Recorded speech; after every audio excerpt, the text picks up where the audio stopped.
Hi, I'm Dave Casola of Northeast Ohio Media Group, and we are now joined by Shaw head coach Rodney Brown, and then two of his players, Julius Henderson in the center, and to the far left of me, Brandon Harris. So we'll start things off with you, Coach Brown. We've talked, you're optimistic about this group. What do you like about Shaw this year?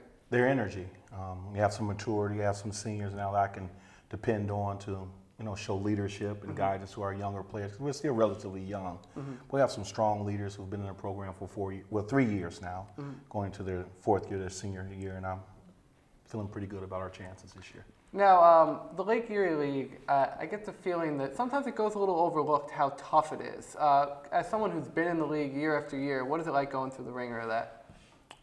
You have to be ready. You have to be rigid and ready at all times, because regardless of the record, it's very competitive all the time. So, it is one of the better football conferences. I'm not sure why it doesn't get more notoriety. Julius, Coach talked about leadership. What are you doing to take on to yourself to become that leader and lead the way for your team? Just leading by example. Just leading by example and just staying focused. And Brandon, you've committed to Bowling Green. What are you looking to accomplish before you leave Shaw High School? I'm looking to accomplish, well, my goal is to bring a championship to Shaw. So I'm going to work as hard as I can to make myself and my teammates better. Coach, tell me, start with Julius and then Brandon, how have these two players grown since you first met them?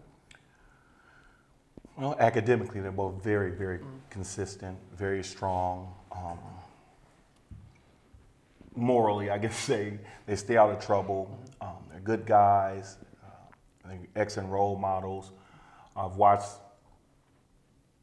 Julius grow, just his tenacity and his love for the game, and the respect for playing middle linebacker at such a weight.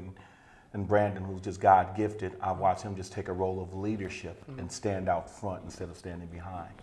For someone who doesn't know your team very well, what can we expect when we watch you? Physical.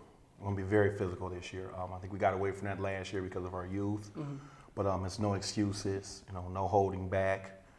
We're going to be very. We're going to be back to Shaw football. So we're going to get real physical with people. Julius, your coach just said Shaw football. When he says that, what does that mean to you? To win, we just got to win. Be focused. That's all. And Brandon, Coach mentioned how last year's team was a younger team. What are the biggest differences that you expect from last year to this year? The biggest difference is most of the players were like juniors and sophomores and stuff, but we're all going to be seniors and take on a bigger role this year. So I guess everybody just excited and pumped to play this year and want to just get on the field. Well, for the Shaw football team, I want to thank them for joining us and wish good luck throughout the season. And I'm Dave Casola, and you can see this video and many more on cleveland.com throughout the football season.